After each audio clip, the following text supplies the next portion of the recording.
Wake up, buyer payer people. It's a beautiful day. Go grab yourself another cup of joe and say hello to Jim and Michelle Rhoads on the Buy Here Pay Here Morning Show. Take it away, you two.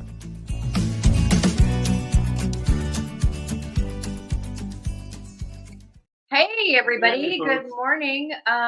We are broadcasting live from Ohio. Chilly Brunswick, Chilly, Ohio. it's snowing quite nicely outside. Yeah. We've had quite a trip. We came in Wednesday afternoon. We've been able to spend a little time with a new client, and we're happy to introduce Phil Klima and Jackie from his team. Yeah. And we spent a big part of our week bottled up in this office, just hammering out all the stuff that is Buy Here Pay Here. So we've wallpapered their walls with all sorts of all sketching. So I'm visual. People know that work with me. I'm visual. I like to draw this stuff out. But so we've been doing that, and so we're happy to again introduce you to these folks. They've been Phil's been in the franchise business in this area for some time. Of course, got a used car operation and some other great programs that they do here, and so they know that business quite well. They brought us in to help them learn the Buy Here Pay Here side. So Phil, I might just have you start by sharing, your decision to get in the Buy Here Pay Here business. It, from my standpoint, it looks like it was primarily motivated by an investment, and then you have resources and knowledge that will benefit you in that space. But you might just tell our listeners kind of how you made the decision to add Buy Here Pay Here. Yeah. So Jim, our journey is one where we started off as an independent dealer and a high volume, more retail oriented independent dealer, selling basically a couple thousand cars a year for over 15 years. And we made the pivot into the franchise world in the last 3 or 4 years, and just kind of seeing where we are from a lending standpoint on the indirect side and where the retail landscape is now. We felt it was a good time to pivot into this Buy Here Pay Here world, which we did on a very limited basis many years ago.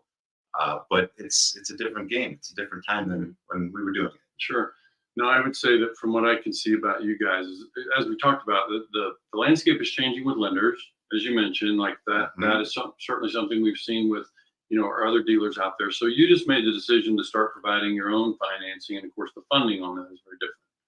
It's very different. So we kind of took more of the approach of, hey, this is going to be an investment for us. The retail business, while it's still healthy, it's very transactional in nature. Mm-hmm. And we run a pretty large real estate investment company. And I think a lot of times the tenants that we serve in that space are very similar to the ones that we might see in this Buy Here Pay Here business, and we kind of wanted to lean into that and leverage what we've learned from that to move into Buy Here Pay Here. So I might just that's a good opportunity to bring Jackie in, because Jackie is very involved in the real estate side, the multifamily part, and so throughout the week we've seen Jackie making notes and nodding her head affirmatively when we talk about the customer that we serve in Buy Here Pay Here, and it's quite similar to what as he talked about. Yeah, we clearly understand the demographic. Right. We clearly understand their needs, and we felt like we were in a better position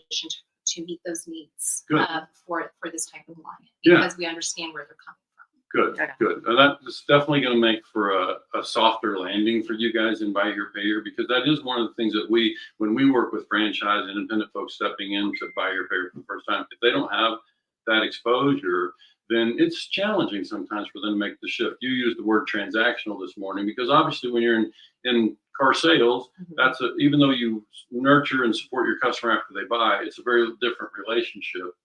It's a totally different relationship. So you have a customer that comes in, and many times we're heavy internet based, so they're looking for that specific car. They're looking for the best price, or the best finance terms. They're looking to be in and out, in a compressed period of time, which is great. This is a totally different game, and just in the last couple of days that we've spent with you guys, it brings it home that this is more. It's the importance of setting our customer up for success on the front end, because this is a relationship that in many cases is going to be at the minimum a few years, and hopefully it's going to be 3x that, right? So what you guys talked about is having and establishing that 10-year relationship. So we want to get in and set it up on the front end and make sure that they're in a position to succeed. Yeah. Right on. Yeah. That's great. We know that Phil and his folks are in a good position to be able to acquire inventory, and then it's just a matter of funding, obviously, the negative cash flow that happens for the first 12 to 18 months. And so we've been doing a lot of the cash flow modeling. We did some of that before we came in here. And so we've been making updates based on, small pivots that we've made in terms of how we're going to do personnel and some of those kind of things. But it's an interesting opportunity for sure. It is. And the cash flow modeling, which I think is initially how we connected, Right. is huge. If you're out there and if you're thinking about getting into this or getting into it on a bigger level, when I initially connected with Jim and Michelle, we just literally spent a couple hours doing some cash flow modeling, and that was eye-opening to me. Yeah, sure. To see how it works based on, what are you going to set out for your average ACV, what's your down payment going to look like, and some little tweaks in that and how that looks as the years play out. So yeah, that was really telling for me. Yeah, I find myself sometimes, some of our listeners are brand new to the business. I mean, we tend to have folks tune in who are just figuring it out. And so I'll just explain it for those who are brand new. ACV is actual cash value. That's going to be like the wholesale value of the car, what you pay to acquire the car. And so that's been part of what we've worked through on the modeling is like, you're used to a higher cost used car. I mean, you kind of have some highline stuff in the higher used car. We did the math and we kind of had to figure out what's going to be attainable for you in this market. What's something that you can acquire that makes sense for you in financing and still let you do your volume. And that's a big thing because again, when we get back to the retail environment, we're thinking about most of us dealers have a traditional line of credit or a floor plan. So we're thinking about selling a car, paying off that car, looking at what those numbers look like.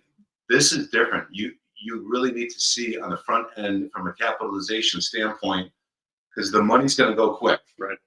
Even if you're, we're basically looking to sell 20 cars or so a month. Right. You need to make sure that you've done your homework and see how that's going to play out. Yeah. Any thoughts from you, Michelle? I had a couple of others myself. Well, I just have enjoyed actually very much being here with both of you.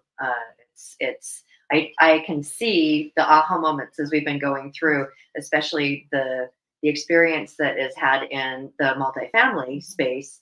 And we have some connection with multifamily because I worked in the tech side of multifamily. And so the multifamily, but as we're talking about the customers, it's just been interesting to see, I get it.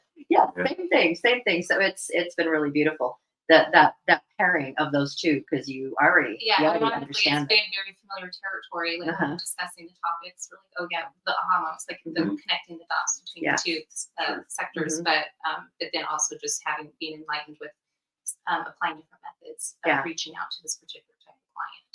Yeah, and understanding them as well. Of course, I think one of the things that happens, and we saw you talk about this, like you recognize that part of what happens with us in Buy Here, Pay Here, and part of the job becomes almost supporting this customer on the collection side through the stuff that will come up. Like you have life circumstances, and when you have life circumstances for a customer who's already on a paycheck to paycheck scenario, then navigating that stuff, you kind of used the phrase before I did about you become a little bit of a counselor, right? And working through that. So it's part of, it's part of what we know about the business, and you guys clearly recognize that's what'll happen a little bit when you shift into Buy Here, Pay Here. And the reason I bring that up is I think a lot of folks need to recognize that that's appropriate to budget enough time for your team to be able to have that kind of relationship with the customer. And one of the fun things I remember we talked about yesterday is, Phil's an operation used to selling thousands of cars a year. We talked about this is only 250 cars a year at 20 a month or whatever that looks like. I said, yes, but we're going to have a 3-year relationship with every one of those 250 customers. And so now you start compounding that as you add more customers. And so you can see where the support side of it is different, right? And it just goes back to you want the customer to succeed, not just when they leave on day one, but as the process goes on, because we all know, any of us that are in the car business, right? Yeah. We all know there's always going to be, mechanical breakdowns and things that we don't expect.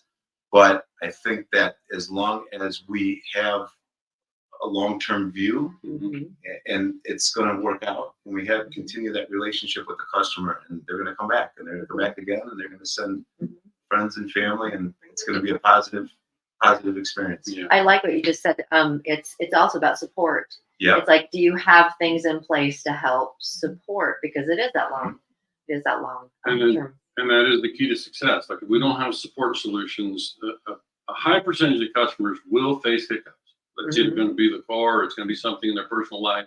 And so the question becomes, how do we resolve those things? How do we support those situations when they come up?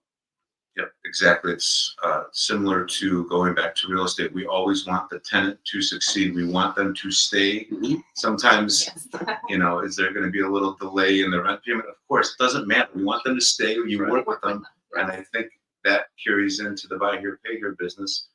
As long as the communication lines are open, we have to be open and understand that that's part of the process. Yeah. And when we're coaching new dealers, one of the things I've talked about too is that I've often used the example about multifamily and how that relates to buy here, pay here. You know, first of all, from an investment standpoint, and then you're trying to optimize cash flows, right? And so similar thing to what we do here.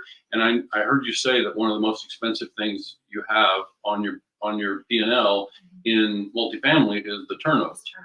So it's going to be the same thing here, right? So I think there's a parallel for our listeners to realize that cost of a turnover is real, and sometimes dealers have trouble measuring that, but it is a real cost associated with that turnover. So, so it's just among the parallels. So it's been a fun. Did you have something you wanted to add? Looked like you were on the verge. No, I was just thinking about how to mitigate that. Yeah, you know, I was just going through. There's always going to be these little push-ups and headaches that occur, but we always have to be there for them, and it'll come back, and the portfolio is going to perform, I think, better because of that. Right. Yeah. Well, as we said, we've really enjoyed the time here, and I think we can wrap it up. We got more work to do here. We've still quite a bit of ground to cover, so we'll let folks get back to their Friday. We appreciate you tuning in, and look forward to seeing you back here on Monday. All right. Have a great day, everybody. We're just going to go straight into our stinger, and we'll see you all on Monday. Have a great day. Thanks.